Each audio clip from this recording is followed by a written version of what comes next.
नमस्कार मु doctor Manorama Mahanti IMD Bhubaneswar पूरा ओडिशा राज्यर वेदर बुकिंग करछि।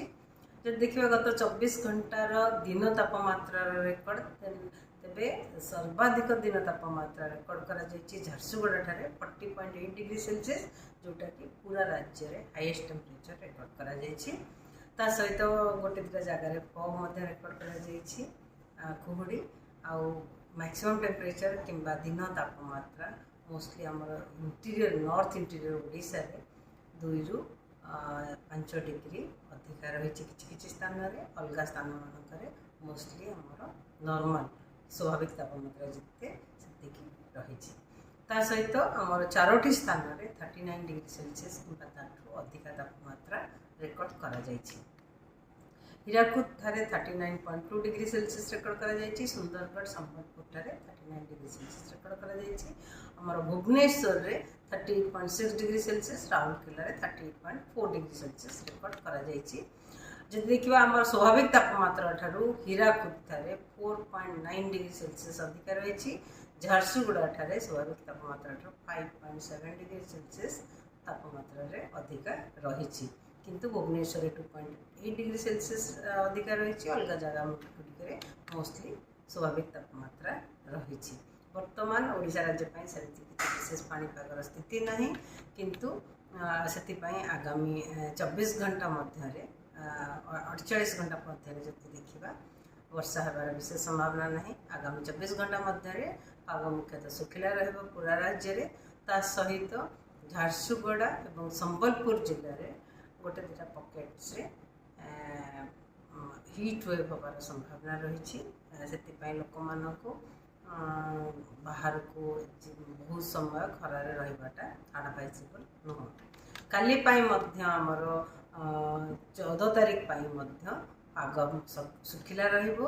ता सहित हीट वेव रहिबार संभावना रही। झारसुगुड़ा संबलपुर रे गोटे दुटा पकेट्स आमर 15 तारीख रे राज्य रे कामा जगह वर्षा होबार संभावना रही। मोस्टली हल्का वर्षा रहिबो, किंतु गोटे दुटा स्थान में हल्का मध्यम वर्षा होबार संभावना रही।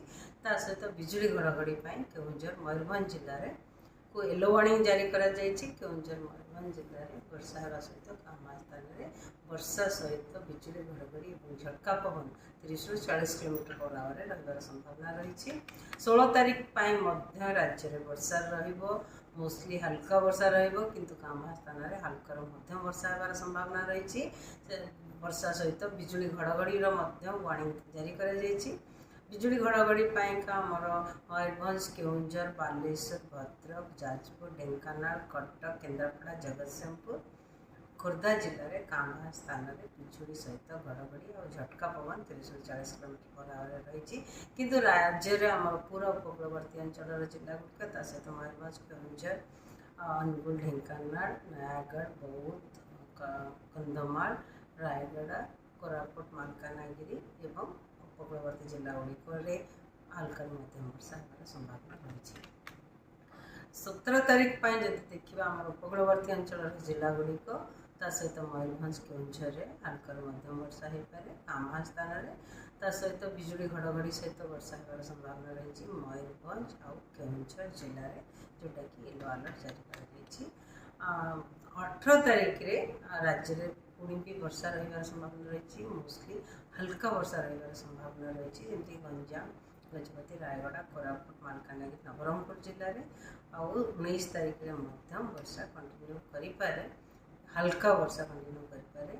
कामा स्थान में गंजाम, गजपति, रायगड़ा, कोरापुट, मालकानगिरी और नवरंगपुर जिले में जब दिन तापमात्रा पूर्वानुमान करवा तेज आमर सर्वाधिक मैक्सिमम टेम्परेचर फोरकास्ट तेज मैक्सिमम टेम्परेचर आमर आगामी 6-7 दिन पर्यंत दिन तापमात्रा विशेष परिवर्तन होबार संभावना नहीं, किंतु 1 or 2 डिग्री गोटे कि 2टा डिग्री कमिबार संभावना रही।